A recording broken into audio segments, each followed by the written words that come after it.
Anacostia Arts Center in historic Anacostia, Southeast Washington, D.C. And this is the Neighborish Livecast. Welcome, ladies and gentlemen. I'm Super Dave, a.k.a. Mr. Incredible. Super. And with me, as always, is DC's native son, Hey. the SC3 representative, Yep.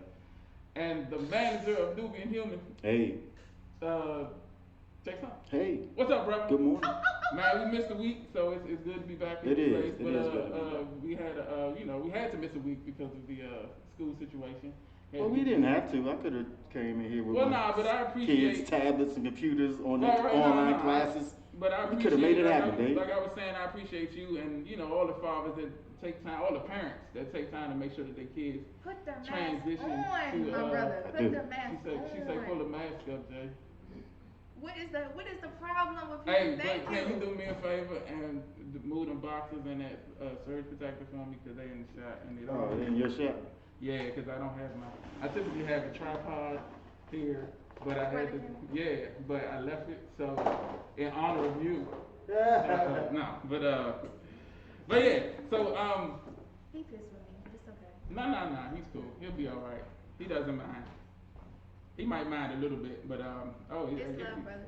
Are you leaving? Are you?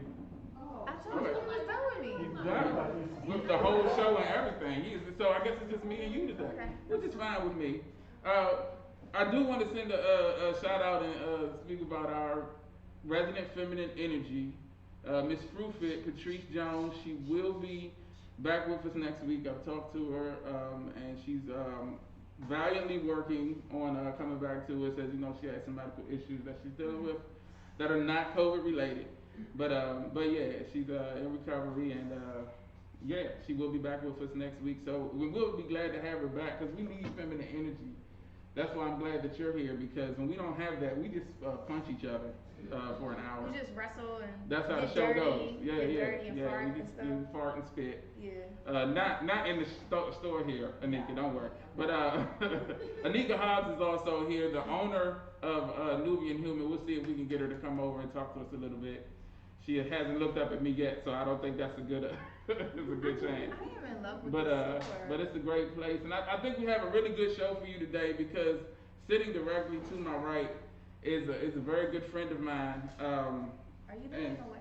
She's a huh? What's wrong? Are you leaning away? No, well I'm leaning into the microphone because I don't want to have to turn the mics up very very loud, but I can bring it a little closer so that I can lean close to you, or I can use yours. Hi, how are you? Yeah. How's it going? We can share like a duet group. Yeah. Anyway, but yeah, she's now you threw me off. I had notes. I had this whole thing set up. You messed up my whole intro. But anyway, she's a health promotions officer with the. Can I talk about that? Is that okay? I should have asked you before. It's all good. We're here. Too much. Yeah. With U.S. Public Health Services, and they protect and provide. What am I reading? Hold on. You messed me all. You like threw me all off. It's all your fault. Okay. Look, Jay walked away, and anyway. But yeah, she does that, and she's also a writer, producer, director, teacher, a mother, one of the best actors I know, and probably the best actor I've ever worked with. You can see her, the sketch comedy show that she created, entitled Sketchlings, is streaming now. The first season is streaming now on YouTube and social media platforms. Ladies and gentlemen, Devin Nikki Thomas is with us, and we're so happy to have her here. Welcome to the Neighborish Livecast. I am very excited to talk to you about your journey and your many accomplishments. The IMDb page is looking real crazy right now and getting crazier. It's amazing, and yeah, I'm just glad to have you here. We're going to get into all of that. But first, there are a lot of things going on in the city, in the country, in the world that we need to talk about. And he usually says, "What's going on, Dave?" And then I say, "We're going to talk about it right now," but he's actually working. So you see Jay walking around in the background. But anyway, yeah, so. That was a beautiful intro. Thank you. Oh, well, yeah, you're pretty awesome. So I wanted to, let the world know. I mean, those that don't already know, because you got to, your legions of fans are, probably watching this right now. So. Okay. No. All right. All right. You good now? You all right, Jay? Yeah. All right. So yeah, I'm gonna do it one more time so you can do your thing. Okay. There's a lot of things going on in the city, in the country, in the world that we need to talk about. You all right, Jay? Oh, what's going on, Dave? You sure you okay? You looking for I somebody pissed him specific? off. That's what it was. I think I'm sorry, this my is- brother. You good? We want to talk about it? We can do that. Yeah. You don't like the okay. Anyway, so let's go on with the topics. 2020 so far has seemed to have been defined by its historic, monumental, and earth-shattering moments. If nothing else, we can say with a degree of certainty that after the events of this year, the world as we know it will never be the same. Everything from, the world and our country and our community has suffered some tremendous losses. Just this past week, we lost a great actor, by the way of Chadwick Boseman, who's well known, of course, mostly for the Black Panther, but he's done some iconic roles in his short but prolific career. Everything from Thurgood Marshall to James Brown to Jackie Robinson, and some amazing performances that he turned in. He's a Howard University graduate. You alright, Jay? What, you didn't say nothing? Howard University graduate. Oh, my HU. I usually do HU when you fuck up a word. But you also like to talk about it. Jay is off the I think you did throw him off, Devin. I don't know. I'm sorry. You're gonna have to leave. I'm so no. But yeah, so he's a Howard University graduate. Like I said, just some amazing performances. A very prolific artist. It's a huge loss to our community as a whole, but the entertainment community feels it extremely hard just because, he had so much more to give. He was working on movies, and I think it speaks to, the situation. It speaks to a lot of things, but specifically to the need for young men in our community to make sure that we get, those cancer screenings. It's very, very important. It's something that he found out. From what we're hearing, kind of late in the process, and the earlier you find out that you have it, the more chances you have of survival, of a better, prognosis and quality of life. So, we definitely want to make sure that, everyone is getting those cancer screenings, making sure that you're healthy and good. So, there's been so much going on this year that it's. Like, I think the word that I use to kind of describe like the mode of this year has always been heavy. It's like everything has been real heavy, from, like I said, the tremendous loss to, this whole social justice awakening and reckoning that's been going on, with the protests and the riots and the different things going on. Also, of course, the pandemic, which has added a whole nother layer of insanity to, and just complexity to the situation and things that's going on this year. We have really, dealt with a lot, and I wanted to bring up all that stuff just to kind of talk about the mood, like the mode of everybody's kind of. It seems like a lot of people are really on edge, just because there's so much going on and so much coming at us, at one It's time. like how much more do you take? Right. And so I wanted to talk a little bit about relaxation, about recentering and calming, and do you guys do anything to like calm yourself and recenter, like when things get heavy like that? And I'm just gonna move this towards you a little bit there. So I think that's a great. You want me to project? Or I you could can also scoot up a little project. bit. Okay, I There you got go. you. Like this? And then hold the mic like a rapper. No, I'm just go ahead. Yeah.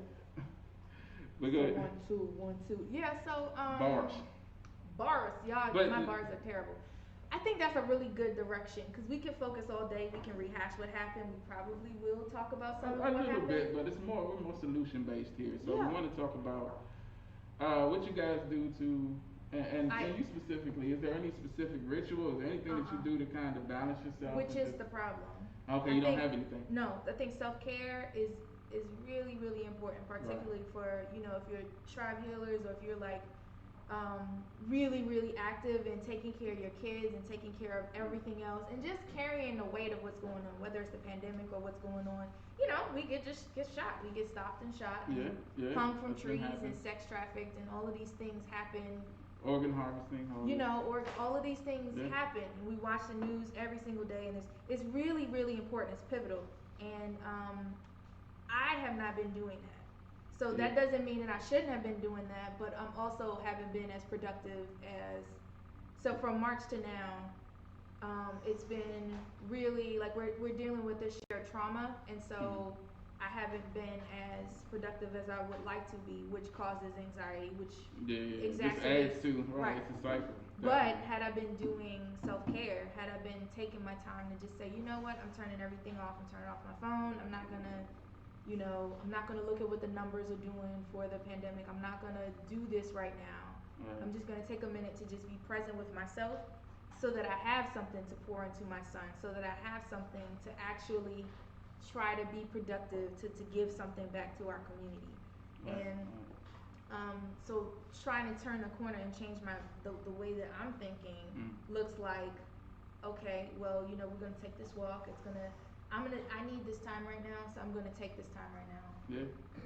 I'm gonna take my hour bath and turn into a prune. I'm gonna do that, and I'm gonna, you know, veg out. However, whatever that means. So whatever that means to you, it's really important. Yeah. Yeah. Self-care is extremely important. Jay, do you have any rituals or any mechanisms you use to kind of recenter yourself and calm yourself and just dealing with all the stuff? Because I know. You know, you being, you know, with the church as a tribe healer, but also somebody who's involved in the community and dealing with a lot of the things that's going on, you know, it can get stressful and taxing on you. So what, you know, what do you do?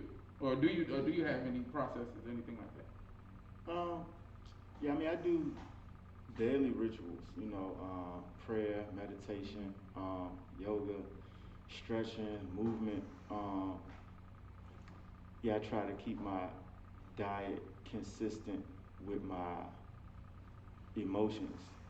So you know, but it's not like for no specific reason because things get heavy or because there's a situation happen. That's just kind of like my approach to life in general. Just maintaining because I think the answer to every question is balance. And so I just try to approach life that way and implement, you know, these things in my lifestyle, you know, regardless of the occasion. So when things do attempt to like rock you or throw you off your square, you already have like a routine of balance so that it doesn't, you know, kind of throw you all the way off per se. So yeah, just daily rituals, you know, regardless of the situation, to just,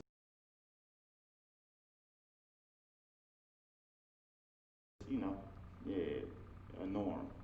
Yeah, and I think that's you know, that's important. Like they say, you stay ready so you don't have to get ready. Yeah, so it's you good keep phrase, doing Dave. it. Yeah, well, you know, I do what I can. I do that from time to time.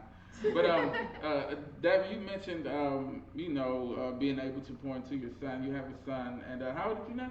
Oh, he's a grown man. Right. I've been seeing him on the videos and stuff, but yeah, 10. so I know it must be like as a parent, it must be an arduous task. I'm trying to say, you know, to kind of just help him, especially at 10, where you're at the age where you're really like he can really kind of take things in now more than being like a little kid, and you know, so. Let's say, do you have any advice for parents who do that, or is there anything specific that you do to kind of, you know, keep them up to speed, but also not give them, you know, too much more than he can handle, or?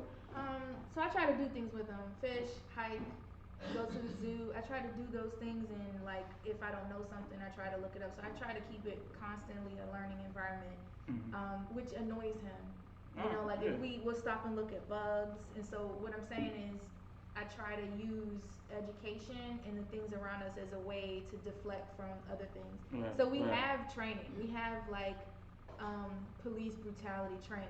Okay. And it goes without saying that I don't think that all, you know, cops are bad. That's not what I'm saying here. But there is a certain way that you have to interact with the cops. Yeah. And you know,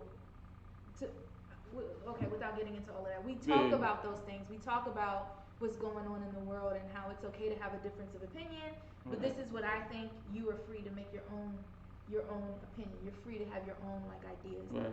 Right. This is like uncharted territory. So the Right, whole yeah. working and homeschooling. Well, it's not homeschooling, but like virtual learning Distance learning. Yeah. is very challenging because some employers don't care. They don't get that like this is even before distance learning. Like Right, some yeah. employers are just like, you gotta take your kid to the doctor, or what do you mean you gotta go pick them up? They just don't Yeah.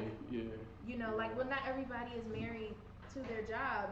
This is a means Right, to an right. end. Yeah, So yeah. some people it was already a struggle being a parent and Right, then having being employed, thankfully employed, gainfully employed, Yeah. prayerfully, thankfully. But at the same time, balance was already an issue, and now that we add this other element of trying to keep yourself safe, and trying to keep everyone around you safe, it is, Sounds a struggle. yeah. Yeah. But just trying to do everything to try to make sure that he stays engaged intellectually, Definitely. and try not to stifle his questions. So I don't know if I have any advice, because sometimes I'm a horrible parent, Okay. sometimes I'm great. Right. But right, I think right. that's everybody. That's not, Yeah, that's real. That's real. Yeah. Sometimes I just don't have it. Sometimes there's nothing to pour. And as I mentioned, if you're not doing what's necessary to unplug and just kind of like take care of yourself, Right. and really tap into your connection to spirit or whatever, grounding whatever, then how are you going to help connect anybody else? Exactly. How are you going to help ground anybody else? Yeah. So for months, there was nothing to pour. Right. So right. I mean, So he's, what you- my kid is super dope, like he That's just cool. is like, it's okay, That's cool. mommy, it's okay. Right. Right. It gives you that leeway to be, to Yeah. learn and figure it out as you go too. Yeah. And that's so. I think kids are so intuitive, and even more now. I'm seeing a lot of kids that, and maybe it's, I guess not that good. Well, just because they've been through and experienced so much, and I feel like so much we're more growing than up we have. together.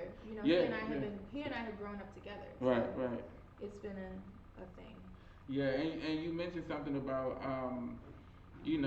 having differences of opinion and that being okay, and that's a great segue into I've noticed that the world has been changing a lot. It's been more divided, I think, in our world, in our country, and I guess the whole world, you could say, has been more divided, I think, than it's ever been in a time where unity is what really will, help us get through a lot of the stuff that we're going through. And it's nowhere more apparent than in the political scene right now, where like everything is, like I haven't even heard anybody talking about any plans or. It's more just like the other guy is bad, and we need to beat the other guy. And I mean, and it creates a situation where, like I said, everybody's kind of on the edge. It's that heaviness, and then some of it is manufactured just to keep people, at odds, so that There's a book called 1984. I'm plugging it because it's a classic. Right. Yeah. I'll have to check that out at the 1984. local A lot library. of stuff that's in the book is like. Was this the script that we went by? Was this the treatment for 2020? Okay. Anyway. It's specific. Yeah. It Okay. feels specific because you get used to a state of unrest. You get used to a state of chaos, and then you can pretty much do anything. Right. So that's yeah, but I mean I feel like that that has kind of put everybody in this uneasy place. That's like everybody at any moment is ready to, and so I was saying all that to say I had a situation last I guess it was Monday, and that's what brought this whole thought about for me. Was I was going to Home Depot, Rhode Island Avenue in DC, and as I was on my way there was a car, and he started out in front of me, and then for whatever reason, as we were about to turn into the parking lot, he was behind me. There was an older lady in an SUV in front of us, and she was driving like an older person, extremely slow. And I don't know, that's what ageism, because all old people. Anyway, but so she was driving really slow. The light was changing, and I was kind of like, come on, but the guy behind me, it was a younger guy in the car, and he had made an attempt to go into the opposite traffic to go around us, and cars were coming, so he had to jump back over. And then as we were going up into the parking lot, she was still going really slow, and so I noticed that he tried to go around us again. I'm like, he is really in a hurry. Come on, lady, let's get out of the way. So I went and pulled into my space, and he pulled up into the space beside me. And when I pulled up into my space, I noticed that there was a space closer across from where I was. So as I'm going to the other space, I noticed that he was getting out of his car, but walking up to my car, like to address me and I don't know what he was like. First of all, if you're mad enough to get out of, like if I'm ever mad enough to actually leave my vehicle, the other person knows why. You know what you did. I was completely, I have no idea. I was like, was it the old lady? Like, I don't know. I was with you. Let's get her. No, but yeah, and just like the anger, like, cause I'm pulling into the other space, cause I saw a closer space, and that's when I noticed him, and like the anger in his eyes was like, so when I pulled into the spot, I sat there for a minute, and he stopped, and I don't know if he thought better of it or what, but he turned around and walked back to his car, but I was waiting for him, cause I just wanted to ask him, like, what's wrong? No. And that's not even the thing, cause it's so concerning to me, cause it's like, what if I was another at the same level? Yeah. Then it would have been, somebody would have died, and I'm like, or what if he'd have killed me and then been like, yeah, I showed him, and I still would have never known, what happened. So it seems like, a lot of people are at that level, and I don't know if it's a sign of the times or no, because it's been, if you look at gangster rap, right, and you look at Ice Cube and you look at NWA and you look at all of these gangster rappers, what they coined gangster rapping. These are people who are angry with what it is that they see and responding to the environment. So we have all of these terms for it. We call it road rage. We call it rap, trap music, whatever you want to call it. Right. It's just an outlet for what's already been there. Yeah. It's what's already been there. I'm sorry that you went through that, and I'm glad that you had a cool head about it. Yeah, and I really just wanted to talk to the brother, but he got back in his car and sped away. I really just wanted to find out, bro, what's going on? How old did he look? You don't have to. I mean, he looked younger than me, but I'm 40, so that doesn't really, I just turned 40 in August. Happy birthday! Thank you so much. We have a lot to talk about. We haven't talked, but anyway, but yeah, it was just like it coming from where I come from, and I hate to, use that cliche, but, the cooler heads don't always prevail, and I've seen situations like that turn into something a lot worse, but I've also seen things, cool down, but... Do you watch, Boondocks? Yes.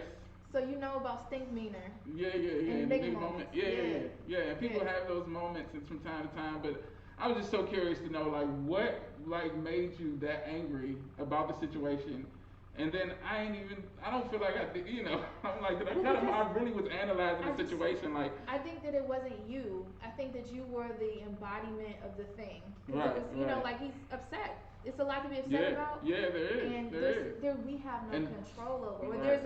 There's no perception of control. Right. Yeah, you know what I mean? There's a pandemic. There's nothing you can really do about it. That's exactly brutality in the streets. There's there's climate change. There's all of these things that's happening. As you mentioned, the things are heavy. We just lost the Black Panther. We lost our king. You know what I mean? Yeah. And even as superficial as that may seem to some people, because you don't know him personally, but all of these things add up to a perception of a lack of control. Exactly. And so I don't think that it was you. Yeah. I don't think that it was you. I think it was more you're a convenient target because you're the person that's right in front of them. It's like and that even more, puts me in a position to be like, I wish I could have just talked to him, and I don't even know if reason would have worked in that moment, but I wish I had the opportunity to at least give that a chance, because I'm so scared for people like that, because of not only what they can do, but and I mean, I feel it, but there's ways to handle it, and this is not the place, time, or way to, because I mean, even if there was a noble reason for whatever his, issue was, that could have ended a whole lot differently, and that was my point. That's why I just, so anyway, it was just a crazy situation. Jay, uncharacteristically quiet about this situation. You have any? Because he's mad at me. I don't think he's mad at you. We can hash it out, brother. That's what we're here for. You a healer, I'm a healer. Let's heal. I'm healed. Okay, Oh, I just need to heal. It's just me. so my situation though, nothing. Nope. All right, we'll keep moving then. Okay. Um, so I wanted to, we've been talking about some deep stuff and like that. Like I said, that word heavy has been hanging around for a while, and I even felt kind of like the last show that we did. Like you said, Jay, she just came on to talk about her cupcakes, and we kind of got into this real, heavy discussion. She was, she was. You know the cupcakes is heavy, man. It's heavy stuff. She's a baker, and she was on. But shout out to Monique Towns. She, the conversation. She really jumped in and had some incredible input, and I really appreciate her. She did Eastern High School well. She showed that because she was Eastern alum like myself. So anyway, so shout out to her. But yeah, I feel like you guys are socially responsible. I don't know if that's the word I'm looking for.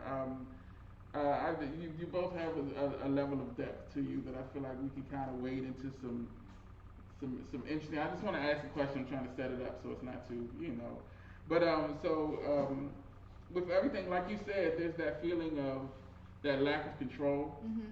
And should we even be trying to focus our energy at this time, our time and energy on like changing some of those things that we don't feel, just because there's so much other stuff, like there's personal, there's like a macro and a micro of the situation. So like the macro is everything. It's social justice. It's the pandemic. Is police brutality. Is people dying. The mourning and the PTSD of like all the stuff that's going on. But then the micro is like everyday life. Is you gotta live. You gotta eat. People, because of these larger issues like the pandemic, people are losing their jobs and things like that. So. Just for mental health, just for sanity, how do you contain all of that and, face it on a regular basis? I think that's part of the self-care. I think Yeah. that's part of like the, so for those of you that have, you've done a residency or a dissertation or something like that, or a thesis, a saying that is common is you can't boil the ocean. So while you see that, like if you look at parts of Ward 8, there's a lot of poverty, there's a lot of drug use, there's a lot of issues in our community. Right. That doesn't define our community, but when it comes to addressing it, you can't tackle it all at once. You have Right. to take it piece by piece. You can't boil the ocean. Right. So I'm saying all of that to say that how can you first take care of yourself? Put your own parachute and oxygen mask on first. That's your self-care. That's unplugging when you need to unplug. That's taking your walk. That's doing your prayer, your meditation, eating right when you can, doing what you can and being gentle with yourself. Those are important. If you Right. have a cheat day and you just feel like laying in bed and eating cupcakes, take your cheat day. Take your day. But you know what? You get like X amount of days, and then you got to get up and figure out what you're going to do next. Right, I had to address right. that because the self-care is important, and I think that we all feel the need to do something because it's fucking crazy out here. Right, yeah, 100%. It's crazy, but Yeah. you're not able to pour unless you have your vessel full first. So that's Exactly. first. Second, pick a project, pick a thing, pick one thing. One thing. That doesn't mean you don't care about the rest of it. That doesn't mean that you don't want to sow seeds into other things. But I think if you find something to put your energy into, Right. that'll help kind of like with the self-care, because then you're Exactly. not spreading yourself so thin. I'm not trying to, Boil the ocean. right, not That's trying a to boil the brilliant ocean. analogy. I love that. And it's that doesn't mean you can't do more than one thing. That doesn't mean Right, that you right. can't, but like, so your podcast and the work that you do, Mm-hmm. that may be your way to help, Right. Yeah, That's your yeah. way. You can go to a protest, you do whatever works for you, but you're Right. not also like, let's look at the policy of why there are so many homeless in this area. And we have, like, if we can let me not even go into that. I was about to go into the bailouts and if, how there are different places that have eradicated those, experiencing homelessness, not Yeah. eradicating the persons, but Right, right. eradicating homelessness. Right. Yeah. If we are able to, if you can put in a liquor store, you can put in a grocery store. Okay, Yeah, we can look at yeah. policy, but what gifts did the Creator give you to be able to help serve others? And let's really use that to make change. Yeah. Yeah. The larger question was, is it time for this? And I think that it's always time for change, especially in times of chaos, right? When there's a lot of dust flying. I think it takes vision to see when this dust settles, what is it going to look like? Right. And having a vision for what you want it to look like. So knowing that there's a lot of dust, knowing that we're in a place of chaos and change, but having the foresight and the vision to say, okay, so this work thing, if we're going to be working from home, okay, first of all, I see that my job can be done from home, so why, okay, right, that's a whole other thing. Why wasn't it? Okay, right. So I can see that, anytime, let's say anything happens with my kid and he has to train from home, then what does that look like? And how do I need to structure my situation to be able to still have the creative space? Because I have been actually like depressed without being able to create. So how do I so what does this look like? We're in a pandemic now, we're in change now, so what is it going to look like 2 years from now, and how do I prepare for that? Exactly. That's personally, but for the community, how can I use my gifts in service to others? Because you mentioned Chadwick Boseman. Yeah. I mean, there's a Bible verse a saying that goes like, your gifts will make room for you. Mm-hmm. You know what I mean? And they did, and they do. Definitely. But also, he definitely, especially towards the end, used his gifts in service to all of us because he realized how important it was to show the gamut of images. I think being in DC, I'm a land of plane. I got you. I'm right with you. And if you don't, we'll bring it in. You'll hurt me. Bring out the cones and give me that. Go ahead. So something about being in DC is that you get to see, just for lack of better term, you get to see the crackhead all the way to the congressman. You get to see the full gamut. Sometimes the congressman is the crackhead. But go ahead. But that's not. It kind of gives you a false sense of like, everybody's on Atlanta right now, and they're talking about how great Atlanta is, and I'm sure Atlanta's great. I love you, Atlanta. ATLians, it's great. But I grew up seeing this on a regular basis. You know what I mean? Like, I'm from the city, so black people have always been dope. Y'all just figured it out. But anyway, we gotta bring the plane in. Okay. Jay, she's crashing. Help! I'm just playing. No, it's awesome. Yeah, thank you so much for, your insight. Yeah. And DC is dope. It's a great. It does Yeah. give you like a slightly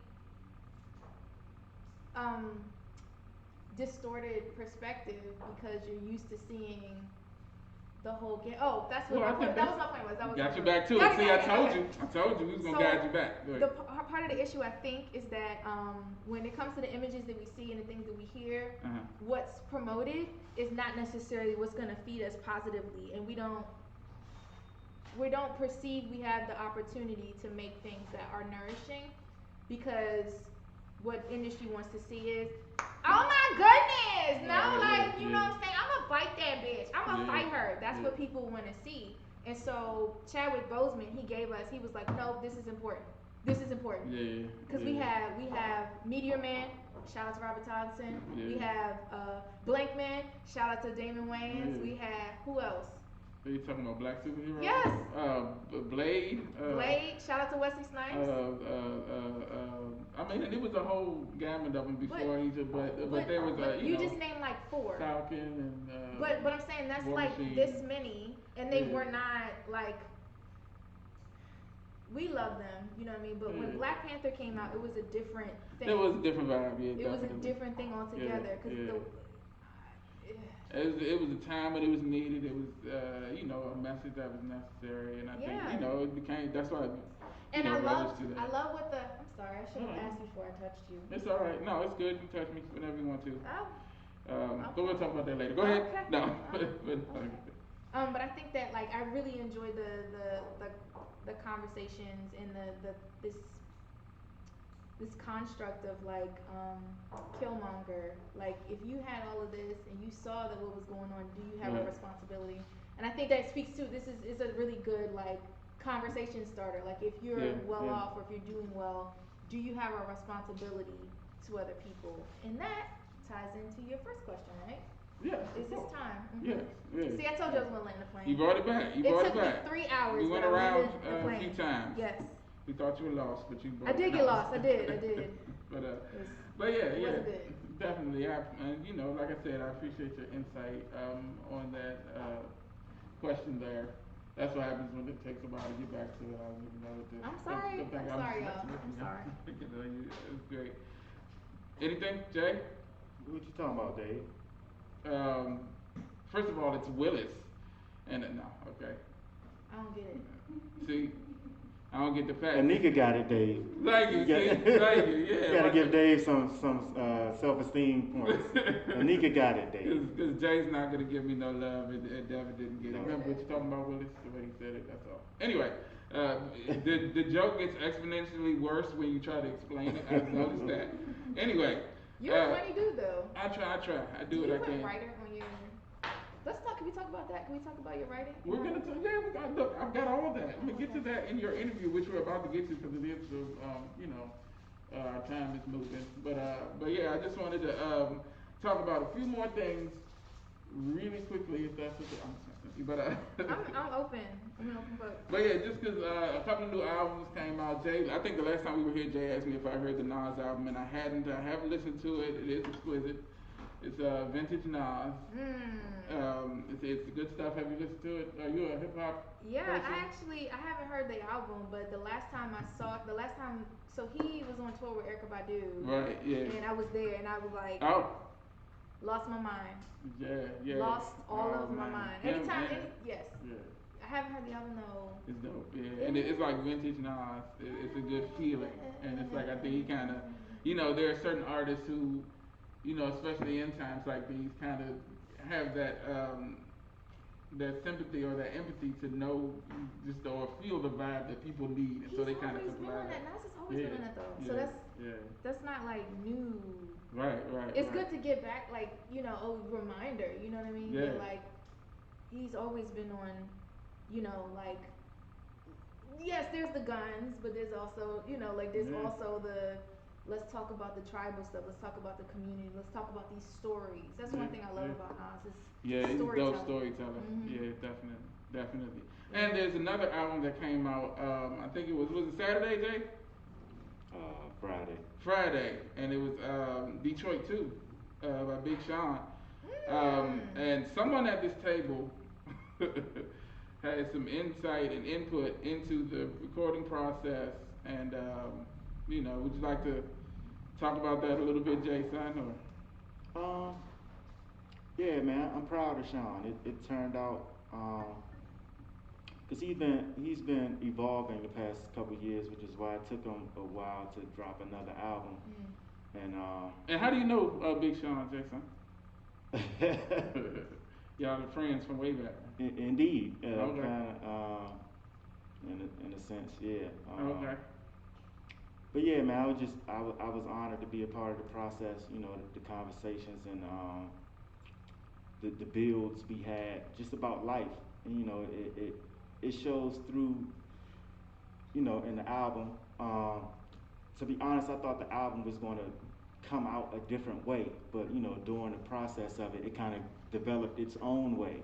And as an artist, that's how you can write your script, but then as you see the actors, put inflection on certain words, different scenes, like it kind of turns into its own body of work, and that was very similar to Sean's project. Like, yeah, I'm real proud of him, and I'm more proud of him as a man addressing, his fears and his,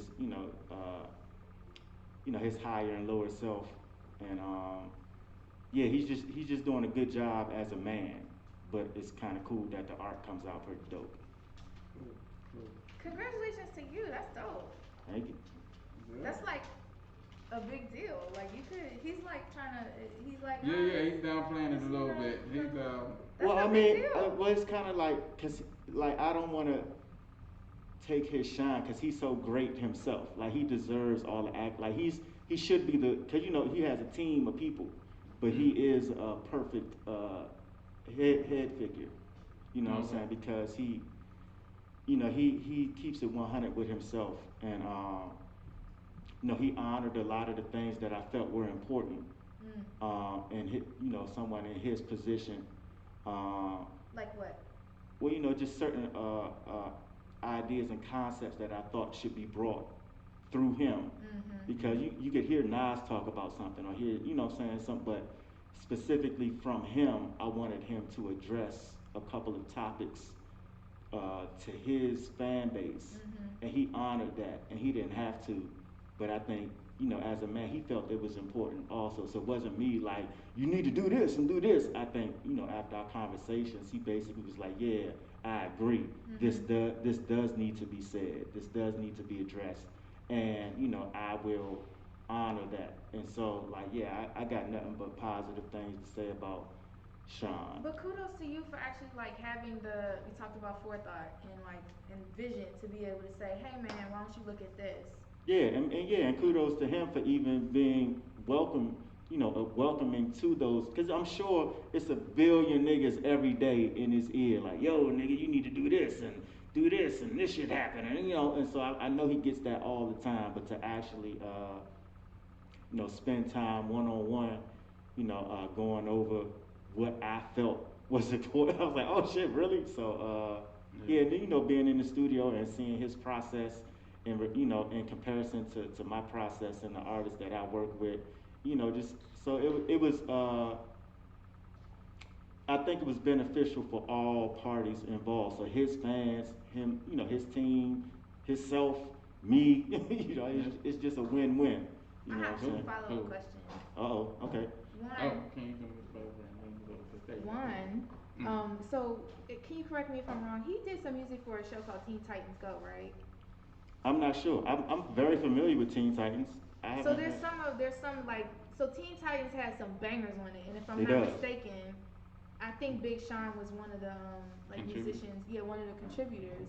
I don't know. I've watched almost every episode of Teen Titans, and I think I would have recalled hearing Sean. Maybe I'm tripping. The second question, just to keep it moving, because I know he has an agenda, and I'm sorry.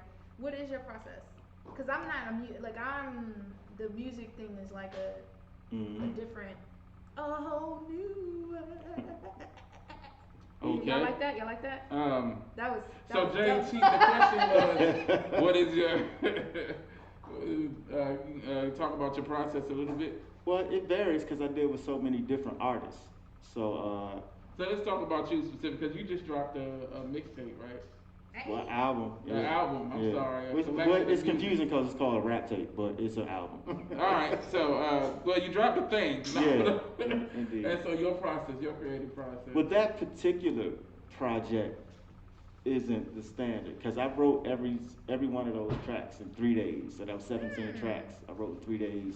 17 tracks in 3 days. Yeah, but I was just going through a thing. But that's why some of them are just one word. I didn't know why. I was like, just over and over again. But nah, I mean, so my process typically is like I'll take the music and have the song ready, and then go into the studio. Okay. And then just to record, because I ain't trying to waste studio time. Yeah. So it's like once I pay for my block, I'm knocking everything out. Like everything's getting done in this 8 hours, nigga. Here we go. Yeah. But Sean's process is he just listens, because we would go into the studio with Hit Boy, and Hit Boy would just play tracks. Then Sean would just kind of famous guy, Hit Boy. he would just kind of like freestyle just to get his format or get the framework of the song, get like the cadence that he wants. And so he would just like freestyle. And I was like, because in the studio they got like the regular studio mics. Yeah. But he would always request like a performance mic like these. Uh-huh. And I'm like, what the fuck are you gonna do with that? And so but he just used Take it back to the and I was like, oh, okay, so there's no right and wrong in processes, but it was just cool to see his process in comparison to the artists that I work with all the time. So yeah, man, it was cool, man. Like he's a young king out here. Yeah. That's dope. That's dope. I think I did find it. Okay, and so he did. That's Big Sean. I think so. Oh, don't do that. Cut that off for me. Because they'll cut us off of Facebook. Okay, I'm Yeah, sorry. I'm yeah, sorry. because they'll cut us off of Facebook. I'm It's all doing good. terrible things. But yeah, we'll listen to it after the show goes on. Terrible. But yeah, Terrible. no, because they will block us on Facebook if we play copyright and stuff. But Okay. yeah, we don't have that kind Terrible. of money. No, it's cool. It's cool. You didn't know, and now you do. So When you know better. exactly. You do exactly. There you go. So with that being said, can I talk to you for a little while? Can we just have a conversation, you and I? Talk to me. Yep. I was about to say, but I was like, I probably should do that. I don't want people cutting their TVs, well, their computers off. Anyway, hi, how are you?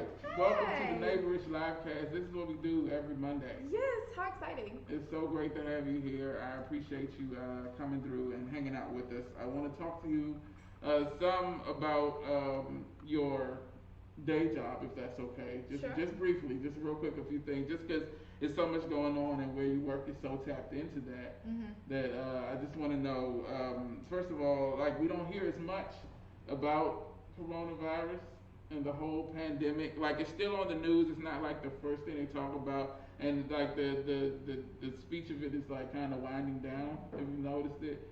And so, in your opinion, is that warranted? Is it? Listen, COVID is still here. Yeah. Like it has not gone anywhere. It hasn't gone anywhere. So viruses all exist on a bell curve, especially if it's not something that the human population has encountered before. That's why this is novel. Right. So something like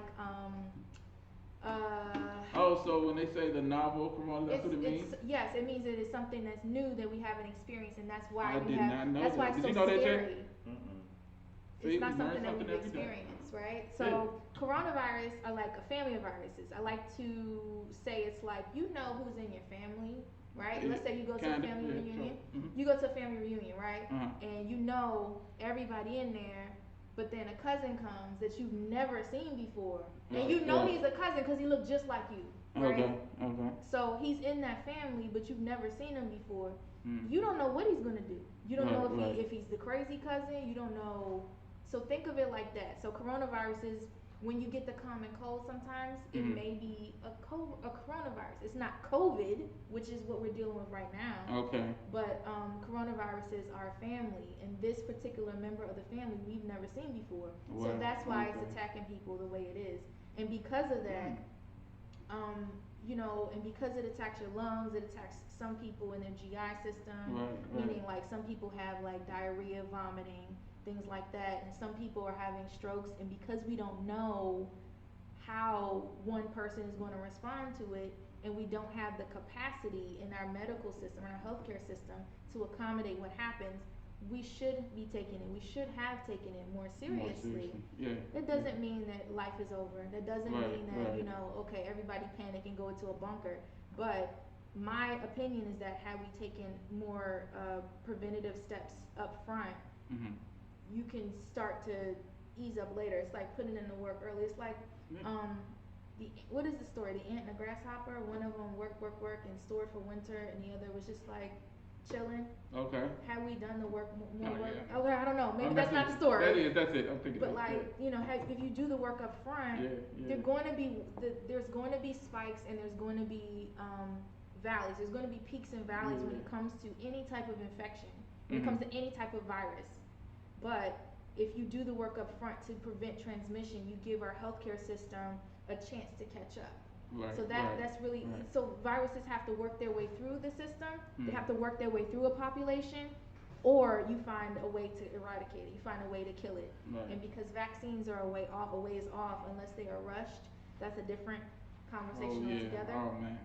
But so what can we do then, right? So if we don't have a vaccine. That was my next question. I was going to say, the organization that you work for has been at the forefront of combating COVID in the U.S. and also educating the public about the procedures and steps to limit exposure and the spread.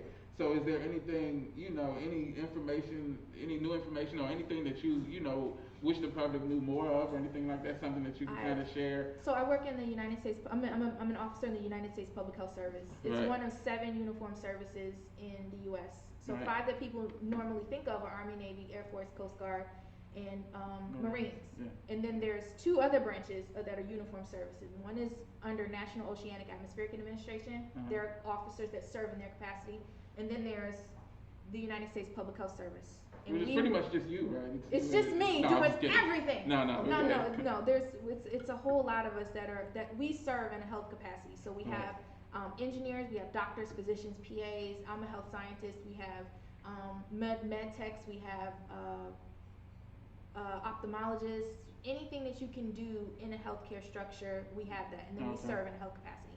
I think that if there was a better effort, there should be an effort to disseminate helpful information to the public. Right. And that's not throwing any shade to any administration or anything like that. I'm just saying, I'm not. I mean, I can't legally, I can't do that. Right, and then right. I don't, I'm a low man on the totem pole. So a lot of the politics, a lot of things that go into disseminating information, I'm not privy to. Right. What I can say though is that, okay, so that was then, what do we do now? What we know right now is that, along with flu season, we may want to prepare to figure out how to prevent the spread, right? Yeah. So that means continuing to wash your hands for at least 20 seconds. That works, that helps. Wearing a mask works and helps. And I'm protecting you because you don't know what I have right now. And you're protecting me because I don't know what you have. Yeah, I don't know, yeah. In a lot of areas. All I have is the heebie-jeebies. That right there is though crazy though. Like, you know what I'm saying? Them is. heebie-jeebies, they stick to you, they don't go nowhere. It's like glitter. It is. It's like glitter. That's a good point. You Go know? ahead, I'm sorry. I didn't No, mean it's to interrupt you with my terrible joke. Go ahead. I thought it was cute. Oh. Yeah, you get that, right? That's yes. cool. That's the okay. But yes, so the things that Fauci are saying, wear your mask because it protects you and it protects me. It's not fail-proof, but it's something. That's what we have right now. Right. Because if you think about it, we get the flu shot every year, or lots of people get the flu shot every year, and there are still instances of the flu. Right. You know why? Because the flu is a family of viruses. Influenza is a family of viruses. Right. And by the time we come up with a vaccine, it's matched to last year's virus. Yeah, exactly. And it's it's a virus. Yeah, so that you're wants saying to there's no survive. reason to get the flu shot? That's not what I said. Get your flu shot. I didn't say not to. I'm saying it still helps decrease the severity and the longevity of the virus. If you were to get influenza, and you have your flu shot, it's going to decrease the severity of it, Okay. and the time that it takes you for your body to overcome to deal with the virus. it. Yes. So thank you so much for that. I don't want to talk too much about that part of your. If there are any other questions though, like I can answer questions. If I don't know, I'll provide you with some information because there's a lot of misinformation about COVID. There is definitely, So, and that's why when we started the show for the past, since it all started, I've tried to give on the show like everything I can find on CNN and the World Health Organization's website and stuff like that. Give statistics and stuff like that to try to say, where that thing go. And if you want to send me something or anything like that, we can always disseminate as much as we can here, because our 7 viewers would like to know. No, but yeah, I do want to talk some about your calling, your life career. Child. Yeah.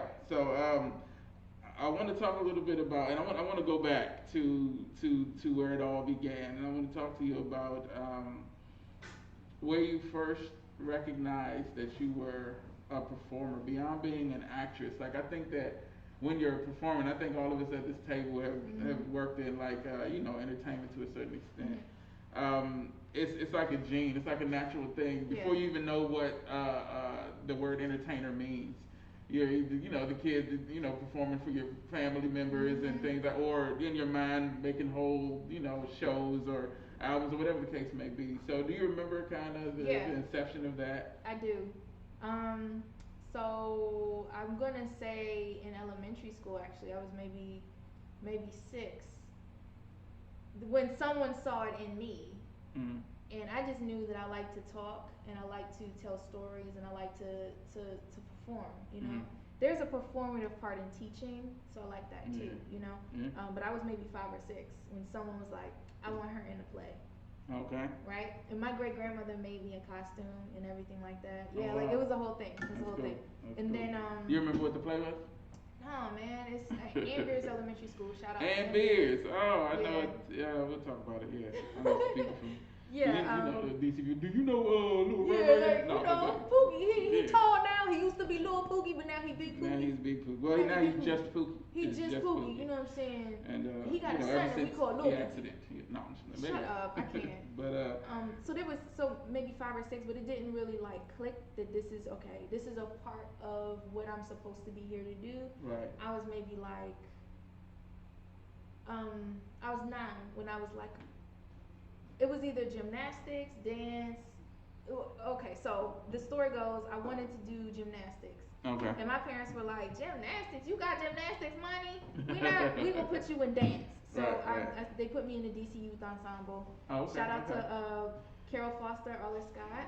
Uh-huh. And then DCYE at the time, they teach everything. So I learned a little bit of tap, jazz, ballet, modern step, vocals, and drama.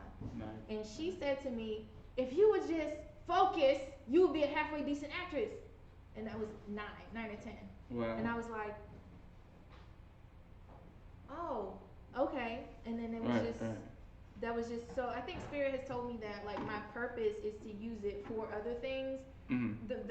This vessel enjoys the performance, enjoys, you know, I think I'm supposed to be working with kids. I'm supposed to work with children. Okay. And use theater as a part of that, but Okay. what I want is to be on Broadway, to be in front of the camera, to direct, to write. That's what I want for me. Really good at that too. I don't know if you, Oh, thank you. Yeah. You kind of have to say that because I'm sitting right here. Well, no. But I say it even when you're like I said, sincerely, you're one of the best actors that I've seen. Like I remember, and we're gonna get into it because when we worked together on East Coast Grow. Yeah, I that was a remember great experience. sitting and watching you and Theo Mm-hmm. do scenes, Theo and I would be Copeland. so lost in just your performances because it was so real and in the moment. And that is a great segue to my next question, which is you're an extremely expressive and emotive performer. In your opinion, does that come from training or is it like natural talent that brings that? I'm gonna go back to Will Smith. Okay. Talent, he says, is something that you have, and then skill is something that you do, the hours that you put on top of that. Okay. And so That's good. I don't know whether I have talent, but it's something that I love to do. Acting, theater, talking about plays, talking about film and the nuances, talking about performances and being inspired by it, color choices. Oh, that's great. That really captured the moment. Lighting, all that. I could talk about that for hours. I would do that for free. Yeah. So, yeah. I guess you can't consider that skill. Mm. With that being said, The technical side. Yeah. I mean, I love I love learning about it. I love doing it. The playing, I love playing. Yeah, So yeah. I guess that would be. I don't know if it's innate talent or not. I don't know if it's innate talent. I think that there's something there. Yeah. Like something. There's a seed that was already there, Right, and then my parents had the opportunity to help me explore it and just say, I don't know if that answers your question. Yeah, but no, definitely. Yeah, I don't know is a sufficient answer, and that's basically, you say you're not sure if it's. Yeah, and that's fine. Yeah. That's fine. Some people don't want to say I don't know, so they feel like they have to, but that's fine. No, That's a good. Yeah. It's, like I'm excited right now. Like thinking about talking about plays and talking about scripts and really like developing characters and what goes into it. Yeah. Emotive and expressive. I think that as I get older, on the one hand, the insecure part of me as an artist is like this window is closing, but the rational part of me is like, no, You I can do create this the art. forever. I Exactly. create the art, and it's here. It's something that I have been given, right? Yeah. So it's just it's kind of like trust activity. The trust activity where you fall back. Yeah. At some point, you just decide to fall, and then things come out of you that you didn't know were there. Exactly. Yeah. Yeah. So. Yeah. That's It's kind of awesome. it's kind of where I am right now, just figuring out like, okay, so I've spent all this time building this car. We've been to training, we've done these things. Training is ongoing. It's not like I did this thing and now I'm done with it. Training is ongoing, just like you learn every time you go to the studio and this is a new technology or whatever, and you learn you know, Every training. time I, go to McDonald's, You they're know like, what oh, I'm they added this thing to the French fries. You know what I'm saying? Go Oh, ahead, I'm that's sorry. new sauce. It's a Yeah, new sauce. they got a McFlurry now. But anyway, Yes, go ahead. I'm sorry. delicious. What's the McRib? I'm a vegetarian, so but I'm just thinking Oh, it's like okay. a new, right? It's a new Yeah, thing, right? well, no, McRib's been out for a long Oh, time. sure. But anyway, go ahead. Again, I'm sorry, my. No, I'm excited, so I can rap about this. Oh, okay. Well, since you're rapping about it, you and I have spoken before about the importance of training, of having an education in the discipline that love or plan to do. And your training, I would say you're a classically trained Absolutely. actress because Yes, you've absolutely. been like the British American Drama Academy. And was that so? I saw pictures on your social media of you in Europe somewhere. Where were you? I studied. So this is the With same. the Shakespeare Theater and all that. Yes, this is absolutely the same program that Chadwick Boseman went to. So Oh, the okay. story that's out right now about how Denzel Washington Paid for him to go. Yeah. I went there and had a magical ass summer. Yeah, it was Magical. dope from your social media. It looked, pretty dope. I mean, it was just. I already love Shakespeare.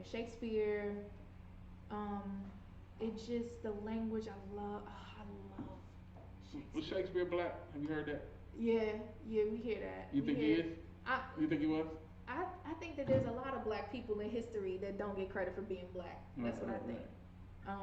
But I love Shakespeare, and so I had 5 weeks to just play with the language and just it's kind of like figure out where I fit in all of that, and just it was amazing. Do you feel like you found your place in all of that? Do you feel like you found where you fit in that world?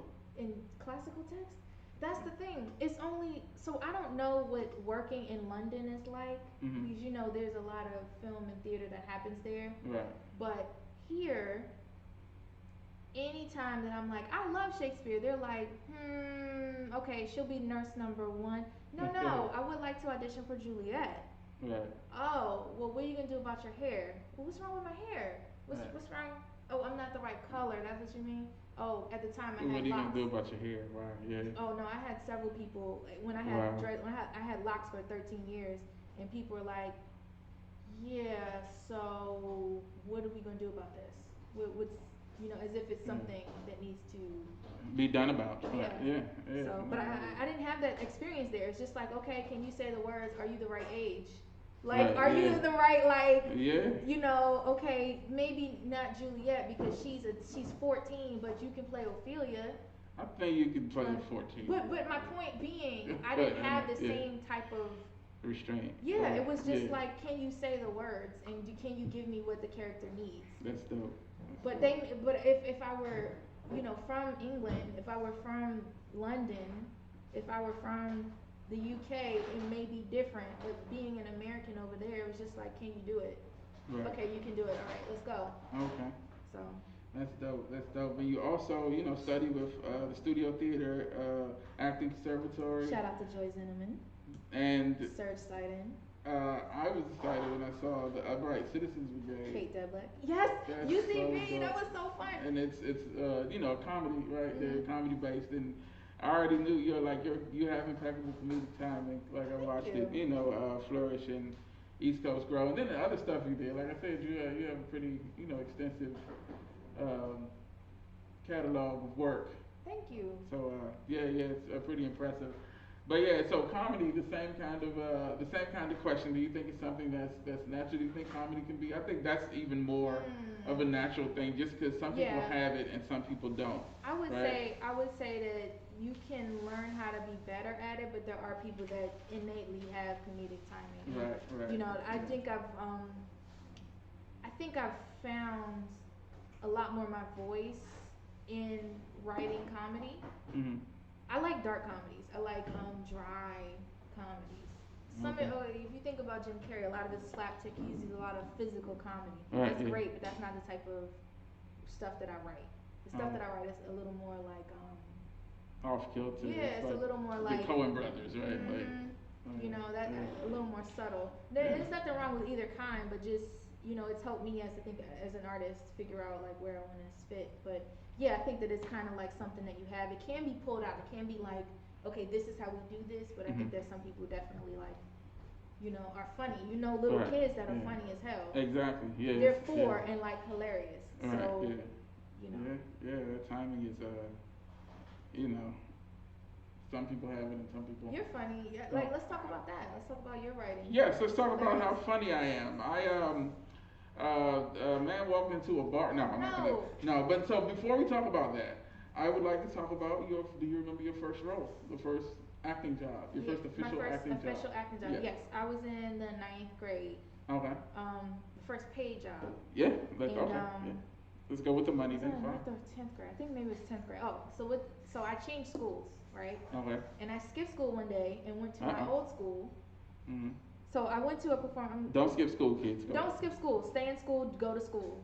Okay. What I did was not okay. But look, so I went to a performing arts high school, Right. and then I changed over to a science and tech school, like a more academic, rigorous school. Right. And I was like, but I miss my theater. Right. And so I skipped school and I went and hung out, and they happened to have auditions that day. Okay. And so I actually got offered the role. I got offered the role. And you weren't in that school anymore. Nah, I wasn't. But this was like, it was like recruiters came. It wasn't at the school. Oh, it was okay. Like It was for something. Yeah. Yeah, and so I had the most fun ever. And then they What was were the like, role? I don't want to say because then you can look it up and see me at 14 years old looking crazy. Yeah, that's what. So- We'll talk about it after. The Anti-Defamation League, they do these interactive videos. Oh. And it's kind of like a choose your own thing. Okay. And so that was my very first paid gig. And I Cool, didn't cool. know that it was paid initially. And so they were like, okay, so now we need you to fill out these forms. And I was like, forms for what?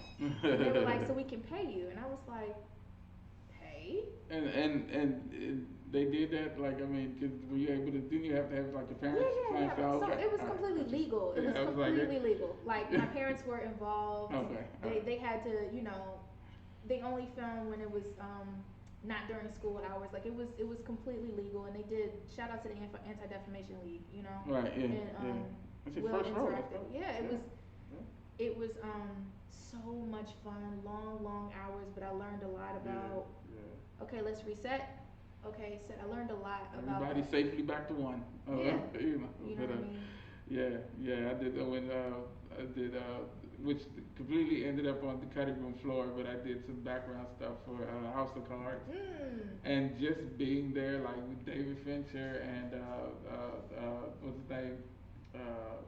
Kevin Spacey? That guy, yeah. I can't say his name. No, I'm just kidding. But yeah, it was such it's an interesting experience, and a lot of people, we were there from like the call time was like 6 a.m. and we were there till like maybe 3 a.m. That just doing shots, and we did it the entire weekend. So Friday, Saturday, Sunday, we did that, and by the last day, like a lot of people didn't show up. People weren't, because these are people who just wanted to, I want to be in a movie, but like But I'm such a fan of the process. It's a lot of work. That like just seeing the whole thing, just being there was such an amazing experience that I was there, the whole time, getting on people's nerves. Something that I learned though is that so the coverage will be on usually the lead guy, Right, yeah, first. makes if sense. you I'm sorry. That's a whole different thing. We're not gonna go there. Like the coverage will be on the guy first, right? And then yes, so you're gonna play, right? So let's say the camera, this is your close, this is your title, right? So the camera's on you. So I'm gonna give you something to feed off of, but I'm not gonna say when I first started out because I haven't broken into where I wanna be. So I'm not gonna say first started out, but one thing that I've learned is that yes, give them something, but when I say I was going hard, I was giving everything, every single take, even when it wasn't on me, and then I would be exhausted. I would be like spent, and so having that that wherewithal to know when when to give it, give something, and give something so that he has something to react to. Right. But you don't. It's like running a sprint every single time. As opposed to Yeah, but that's something I learned. That's good. It's great information. So, do you have out of your body of work, do you have a favorite performance, something that you look back at and say, I really nailed that one? Because I don't like watching the stuff I do after I do it. Okay. I watch it for like technical things and like, it's like I don't like hearing my voice. It's weird. Okay. I know he doesn't either. To each his own. This Yeah, he's been very Cause uncharacteristically he's quiet mad at me. today. That's what I'm And saying. yeah, I But tried to have some topics that would draw him into the conversation. And Jay, you okay down there? Excellent, brother. Okay, he's ready for me to go. okay. And that's love. That's love. That's what that is. Yeah. So let's talk about Sketchlings. Sketchlings, a sketch comedy series. Yes. So what is the idea for? First of all, what is Sketchlings? It's yeah. So Tell the world what it is. Yeah, so Sketchlings is a sketch comedy series. It's completely ignorant, and I just, I wanted to make some stuff. I wanted to use my voice, find my voice, dig, and figure out what's going on. Yeah. And yeah.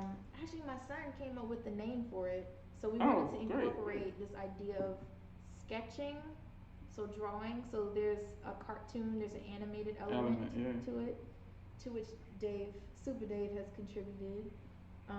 Yeah, he's written a couple of I'm a writer. He Yeah. is, man. His shit is funny too. Well, I do what I can. But yeah, I have all of these ideas, all of these things that like I find funny, and it's like, Right. well, wouldn't it be funny if this happened? Yeah, And so I just keep, and that's exactly where it comes from, right? Yeah. It's just like a moment, and it's like, this would be hilarious. yep, it would be hilarious. And so you Yeah. write down my process would be like, if it makes me chuckle, I'll make a note of it, and then Mhm. give myself enough of the backstory, like, for example, me and my son are working on one right now, because Okay. he writes too, or That's he dope. develops That's dope. concepts, and Yeah, we're yeah. go into the writing part. Okay. But where what if? So it's like customer service based, and Okay. how horrible customer service is, and how they still expect. Anyway, Yeah. we're still, without giving it all away, because that's Yeah, in season don't 2, steal but, her. Yeah. No, ideas. but here's the thing. I'm worried about it, but I'm not as worried about it because the ideas are here and here. So Right. Yeah. okay, so you Yeah. got that one, but Sketchlings, a sketch comedy series, is short sketches that are filmed. Some of them are animated, but they're all between 1 minute and I think the longest one is 10 minutes. So season 1 was 15 episodes, and 4 of them were animated. Right. Season 2 will be 10 episodes because 15 is goddamn too much. Like that's a lot to do bulk production. I understand. Yeah. Yeah. So It's we'll do maybe 4 animated, 6 live action, and then Sounds good. one of the sketches is gonna get its own six part spinoff. So so yeah, you've already planned the spinoffs. yeah, we were supposed to start. Well, the difference will be where it streams. So Sketchlings is still gonna live on YouTube, Okay. but the spinoff called The Workplace.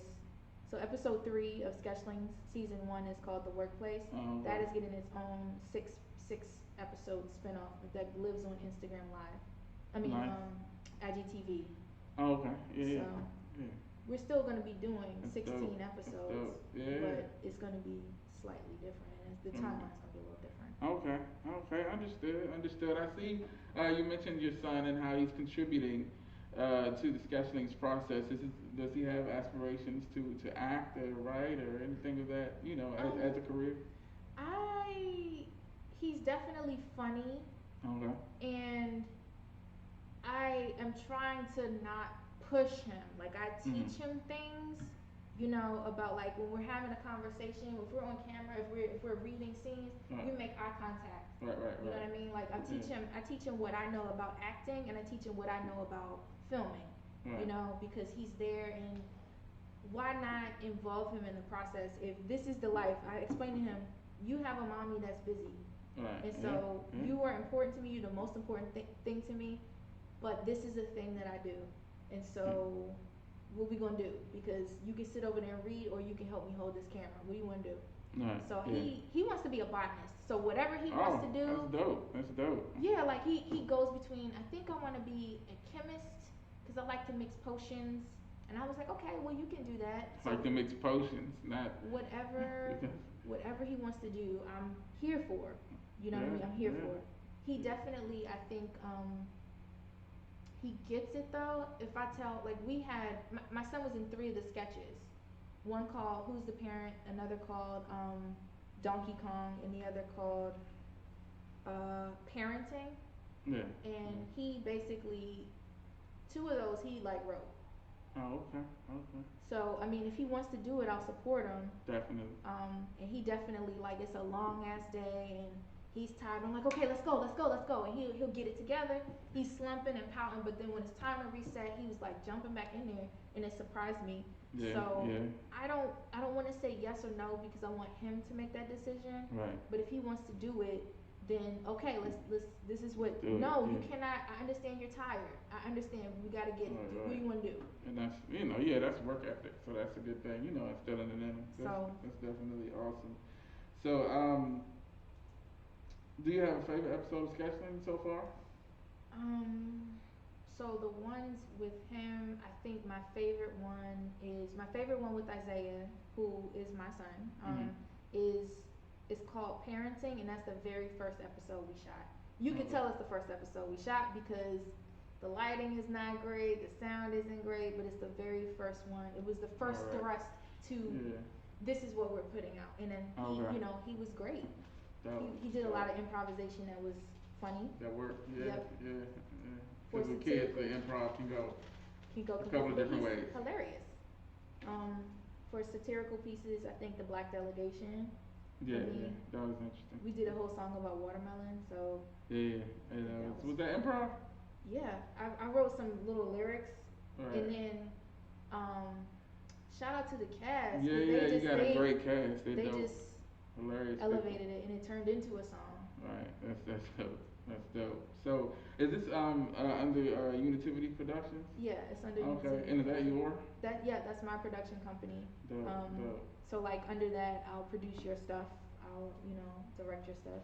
Right. And we'll figure it out. It's like if you know project management, you can produce. Okay. It's not to oversimplify, but producing is a lot of stress. It's a Right, lot of yeah, work. yeah. But if you apply project management principles, you can do any event. You can do anything. Yeah, I'm horrible at project management. That's why I let other people produce. I don't know that to be true, so I don't. Well, I'm telling you, so Okay. it's But yeah, so I don't want to kidnap you here for too long, but I do have a few more questions for you, if that's okay. Sure. Okay. Um, there are a lot of people who want to do what you do. To the acting, to be an actress or an actor. Do you prefer either? I call myself an actor. It just depends on who I'm talking to. I don't Okay. care. Okay. Yeah, because I was trying not to say that because a lot of people don't like the. I mean, I'm also a doctor, but I don't call myself a doctoress. So I Yeah, don't understand why we have this. Well, there's some people feel a certain way about it, so you don't. That's cool. Yeah. But yeah. So, people who are looking to get into the business, do you have any advice for young girls? The babies. The The babies. who are looking up to you with their bright eyes, People look up to me. I don't wide know about eyes, that. and just like, Miss Thomas, what should I do? What should I do? I think this is kind of hard right now because we're in a different type of environment. Mm-hmm. I say training. Mm-hmm. There are a lot of people that don't think that that's the way to go, but I mean, I always, I lean into, like go find someone that can help you learn how to do what it is you want to do. Right. Even if that's one-on-one coaching or going to a conservatory or like I just if it's taking improv classes, for me that's what I would suggest. Go take a class and see if you like it. Right. Get into it. Go do a play. Go do a local play, a community theater play. Do you because I know you do theater and non-theater film? film. There you go. Yeah, that's what it is. The thing with the camera. The thing Anyway, with the camera. First of all, did you see Hamilton? It's awesome. I really enjoyed it. No, but do you prefer either, or do you like one better? They're different. It's like kids. It's like you're not supposed to have a favorite child, right? You not? No, I don't think so. Jay, don't you have a favorite child? Like I know you have 2 kids. No way. Didn't I heard you say Ja was? No, I'm just playing. No way. No. But So I think theater is special because it's a real relationship with the audience. So whether that's improv or anything that's like long form improv or short form improv, if you want me to go into the difference of that, I can. Oh, yeah. I mean, you can if you like. Okay. Short form improv, if you've seen Whose Line Is It Anyway, it's like games, improvised games. Long form is just to simplify it, it's like when you put those games together to make scenes. Yeah. So Okay. improvisation can be the basis for sketch comedy as well. Right. Okay, that's just a little primer on that. Okay. But like, yeah, man. What were we talking about? You have a preference? Oh, preference. Shit, that's crazy. Just, so All there's right, this we'll very bring you special back. relationship with the audience. You know what I mean? You can see what works and lean into it, or lean away from it, and just, to be a generous partner on stage. If it's something that's on you, but something I did got a big laugh, do I want to lean into it, or do I say, nope, this is Dave's scene, so let me not shrink, but be more supportive. Right. I think that it's a generous partner that says, okay, well, nope, this is mine. I'm taking my time. Yeah. Cause see now,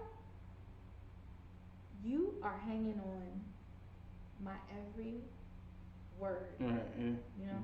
Yeah. Film though is special too, cause you get to. I don't know. I like them both. Okay. I like them both.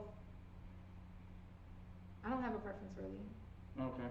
So that's the answer is you don't have a preference. Not really. After all that, I know. I told you, man. I told you I could rap about it. I told you. No. It's your passion. It's I can rap about it. It's awesome. So, there's a question that I ask all of my guests, and I always enjoy the answers that I get. It's usually very introspective. And it's if you had the opportunity to talk to a younger version of yourself, maybe a 12-year-old Devin, if with you lots of hair, get in the time machine and go back with all of the wisdom, everything that you've been through, and everything that you've gained in 2020. I mean, and throughout the years to you today. If you today could go back and talk to her and give her some insight, give her some advice, what would that conversation be like? Do you want a deep answer? I want a Devin Nikki Thomas answer. I want you to, do what you do.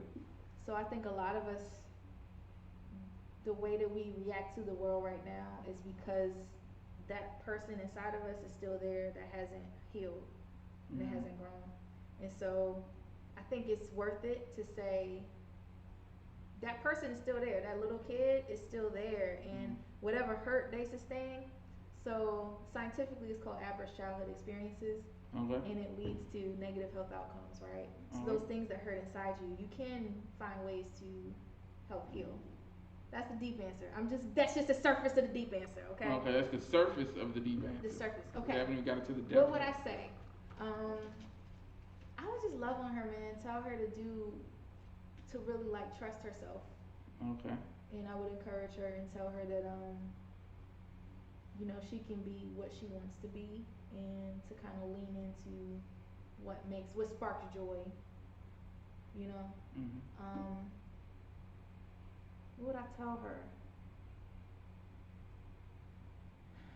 I think it would just be a lot more affirmation, a lot more like confidence building. Okay. Because what happens if you give a kid like confidence? What happens then? Yeah. Because that's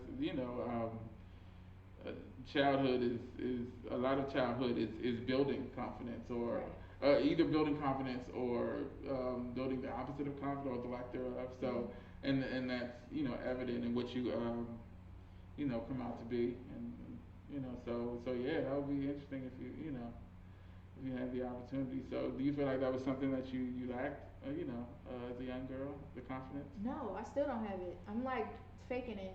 And I'm, it's something, impossible. So is Devin Nikki Thomas your biggest role that you played? No. Well, I mean, I'm like learning to love who I am, to be true to who I am, and just be okay with not knowing who that is, or not knowing what that looks like. I feel like you've been there though since I've met you though. But I don't. There's a place that I want to go, and there's a thing that I want, and I just. It causes a great deal of anxiety, and so this part of my life is being comfortable where I am and creating where I am and just being thankful, and like knowing that what I need is here. It's not out there. It's not. I don't need you to tell me that I'm dope. I have to think I'm dope. Like that's Right, nice right. that you think I'm dope, but I have to think it for myself. Exactly. So if I went back to little Devin, it would be to really really work with her to say, okay, you are enough. Yeah. You are there's something special in you that can be grown. And I think that's true for all of our babies out here. Yeah. You know, Yeah. there's never too much of that. Yeah. Yeah. There's definitely too little of it, but there's never too Yeah. much of that. Yeah. Yeah, Yeah. and I think that speaks to the initiative that Jay and his and the community leaders that he works with. Um, since the reason we call the show Neighborish is we're actual neighbors, and there was a young man a couple about what was it 2 months ago now, Jay? 4th of July. 4th of July, yeah. A young man was murdered behind us. It was 11, right? Yep. Yeah, and so and For since what? that moment, And for what? yeah, it was over some foolishness. But since that moment, there has been more of a concerted effort, and Jay has always been at the forefront of that effort. But he's gotten more support now, and people are it's like even the people who weren't seeing, and I don't want to speak too much out of turn about it, Jay. You want to kind of talk a little bit about that initiative and what you guys have been doing since that time. I mean, it's not real, in depth or deep. We just been organizing and mobilizing our community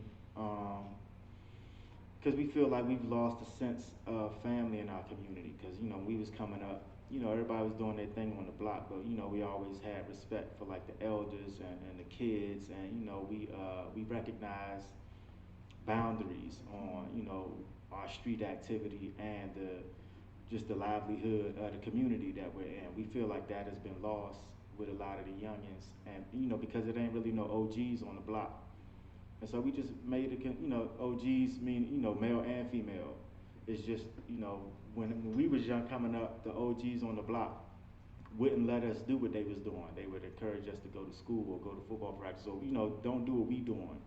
Whereas though now that sentiment has seemed to shift it, where it's like, the quote unquote OGs seem to have the sentiment of like, come do what we're doing, and that's problematic. So we just I don't want to glorify or anything that we doing, because it's like it's the work that we were born and led to do. So I don't it's not really this great thing per se, but it's just a concerted effort. We're just trying to very much like the Panthers, we try to provide services for our community that the community lacks. So we're just trying to stand in the gap per se, and it's been successful thus far. So yeah.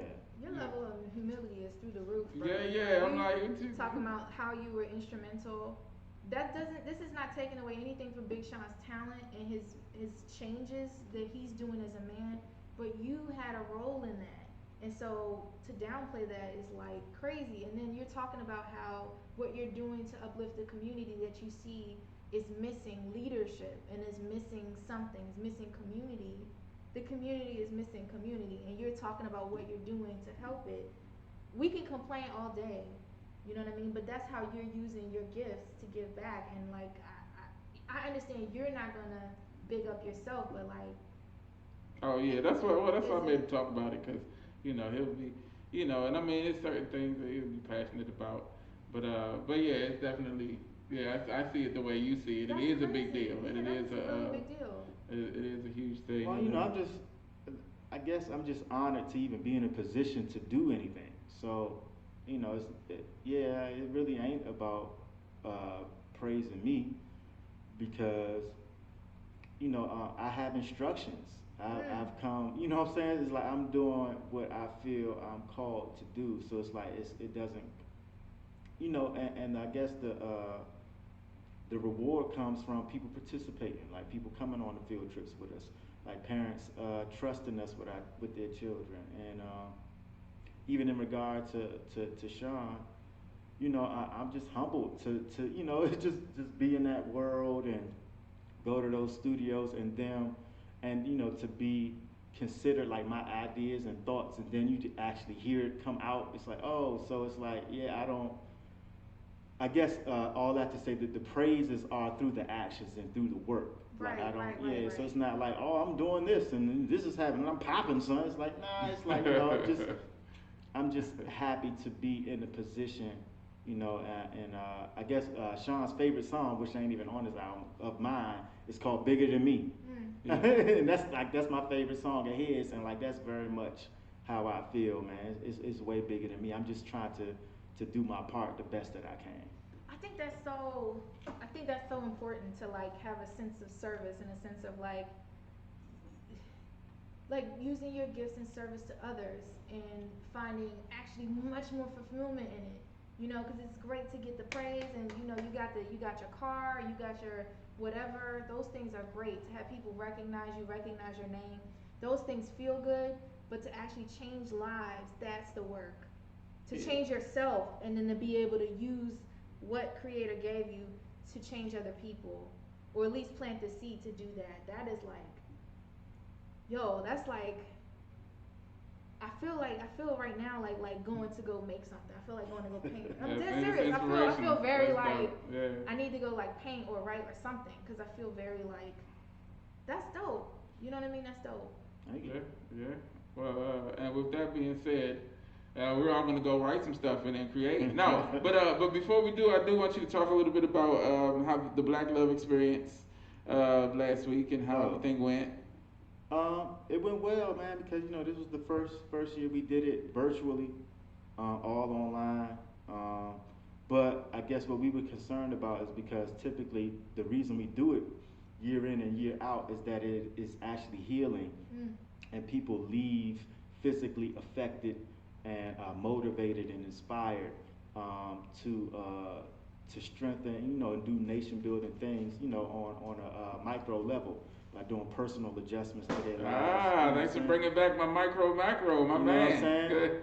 But so it was an honor to hear and feel the response of the virtual experience had the same effect on people and how they felt and how they were inspired and what they walked away with and actually the tangible changes that people have made, because of it. So it was. I heard it's going to air again. I don't know when, but yeah. So it was definitely successful because of the effect of the healing effect of it, and the networking. People are able to network with people all over the world. So that was a positive about the virtual experience of it, of actually having people all over the world online, watching something at the same time and having exchanges and conversations about how they felt, the panel discussions and the workshops and the performances and the global vending market, of all of these brands all over the world, all under the umbrella of just like we black and we dope. And so it was success, Dave.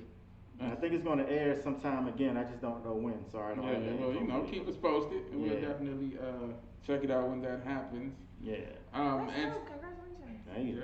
Yeah, it went really well. And as for the monthly, is that coming back? We probably will bring it back because a lot of people have been asking about it.